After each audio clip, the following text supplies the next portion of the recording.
Okay, guys, I got a DEWALT D26451. I've had it for some time now. An excellent um, handheld oscillating sander, if you will. The only problem is as with any tool, it eventually wears out. I got the old pad here. The middle always heats up because I use it for a lot of small stuff. You can see the edge is worn out.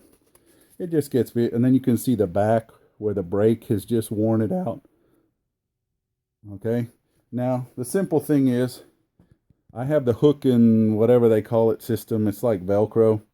You can see that there's 8 vacuum holes, and then you can also see that there's 3 screw holes. Okay. It's a 5-inch disc. You can just about buy a replacement for it anywhere.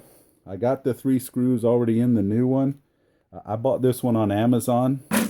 I can't even remember. I think it was like $8 or $9. I'm an Amazon Prime member, so 2-day shipping is free. Can't really beat that. So I got that going on for me. Everything's, it's all put together. The big problem with this thing is it's best to use a star screwdriver to take it in. That's just the way they got it set up. It's actually a T20 if you guys need to buy it before you get started on the task because you don't have one. Okay, let me set this up so that I'm putting it together in a minute. Now, the big problem is there's also this brake. It just kind of sits. These teeth kind of sit in this groove down here, and you see it sits pretty flat. The problem is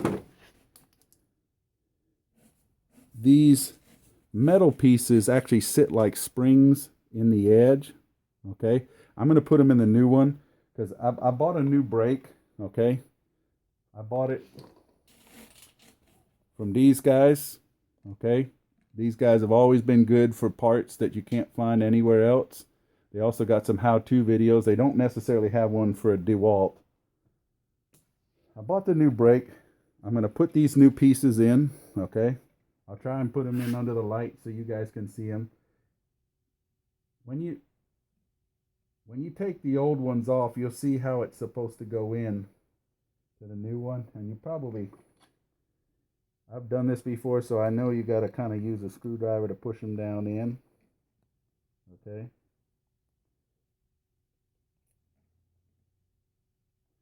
Let me lay it down like I normally do. Okay. They kind of just need to be pushed in. They don't make them. Now, the important thing is once you get them both in, they just kind of lay into the groove. And you just push them down to the good and tight in place. Okay, they've got all kinds of levers. The important thing is once you get them in, bend these up, the ends up a little bit, because that's basically your spring to give pressure to the brake against the back. Okay, and if you see, sometimes they wear out. I may have to buy a new set here soon. I don't know. We'll see. I have to see if E-Parts has these separate. I've never bothered to look because those are what hold it up high. So when I put it back in, you see these black marks here? That's where those 4 spring contact points rest.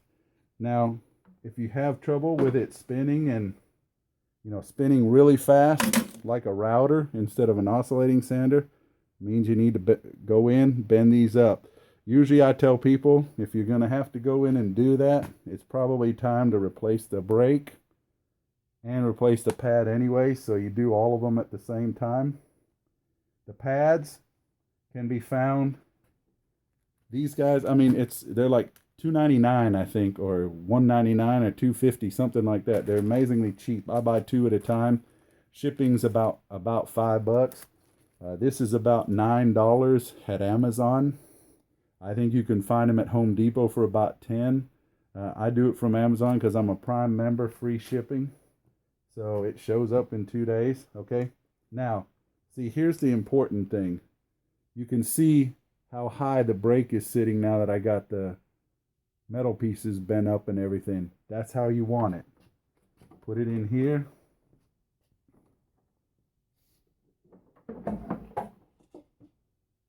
Okay. Set this on. Try not to, get this set in the right places, with the 4 pieces sitting on top of those 4 dark places. Try to line the screws up and go straight down, because you don't want to upset the location of the brake until you've got this locked in place. Okay, there's one that's reasonable. Hopefully this other one, yep, lines up. They're almost self-centering bolts, guys. So as long as you get them reasonably close, they'll get in and self-center. DEWALT's good about that. Tight. Tight. Now snug them. Okay.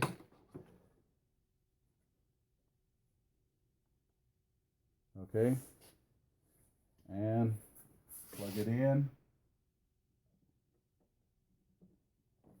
Let's see if I did it right. Oh, great. I knocked the plug, the outlet I've got loose. Let me just plug it in over here real quick, guys, and we'll test it. Okay. Let me pause to get this plugged in. Okay, guys, I got everything plugged back in correctly. I just knocked the plug loose. Sorry, this a little bit. Now that I've got everything in place, okay, you turn it on.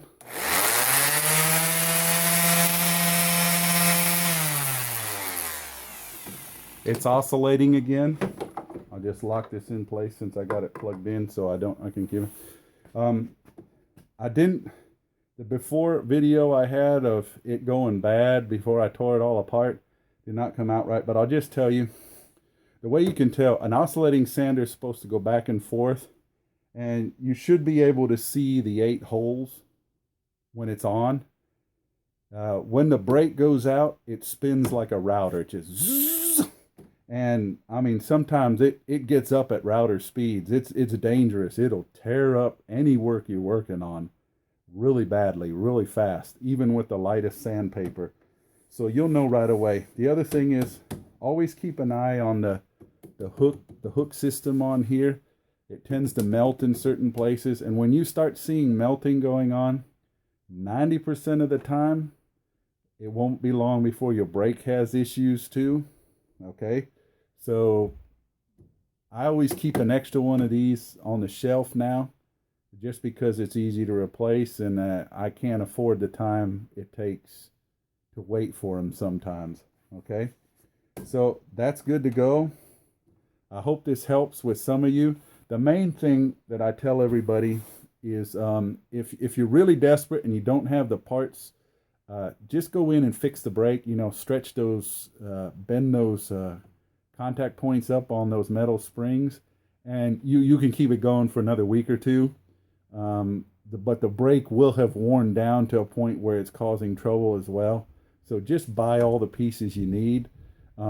Pretty soon, the next round, I'm obviously going to go up now and start looking for more of those springs, because it's quite obvious that the next time I change this, I'm going to have to swap out the springs too. Okay? Take care, guys.